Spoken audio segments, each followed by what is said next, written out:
Ja, we staan hier bij de allereerste editie van de Stadsparkconcerten 2012. Zondagmiddagen van 2:30. Nu hebben we 2 fanfares staan. Volgende weken krijgen we professionele kunsten, piano recitals, jazz, kleine combo's, de Maastrichtse componisten.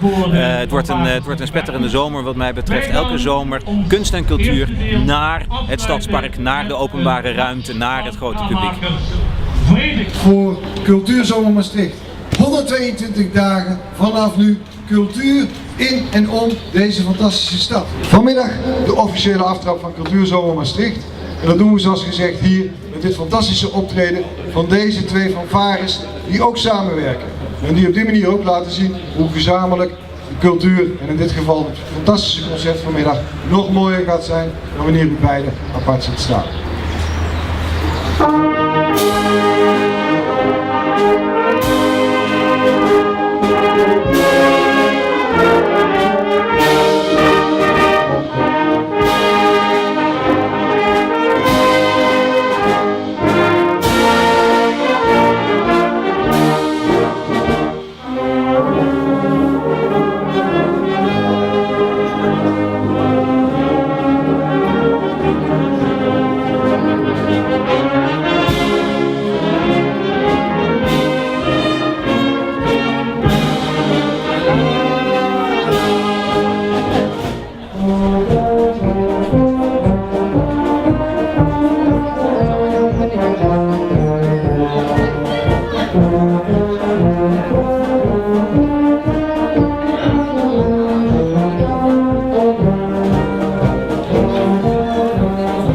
Die staat voor kwaliteit, innovatie en participatie. De wethouder van cultuur, Jacques Kostoms, heeft het juryrapport en zal de prijswinnaars hier welkom heten. Dankjewel. Ja, dames en heren, wij hebben het begin toen we starten om 2:30 al even erover gehad dat er zoveel amateurs in Maastricht actief zijn. En ja, het aantal producties is natuurlijk ook enorm groot. De derde prijs is gewonnen door de Maastrichter Operettevereniging, die met Trein de Begijn de zalen vol hebben gemaakt. De tweede prijs naar Taboe ging van Arca Symfonieorkest en de eerste prijs naar het Theater van het Vat. Komt u erbij. Alsjeblieft. De kipprijs 2012 gaat naar het Theater van het Vat.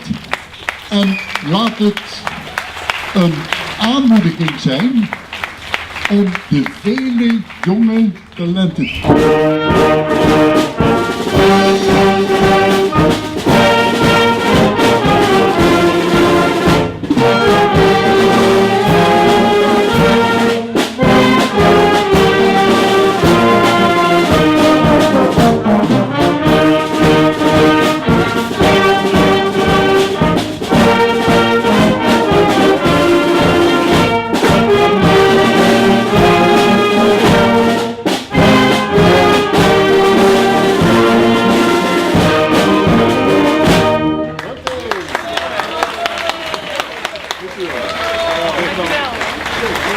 Het ging om de productie Theater van het Vat. Dat is de theatrale kroegentocht door Maastricht. Dus in iedere kroeg is daar een theatervoorstelling gezien, gemaakt en gespeeld door amateurs.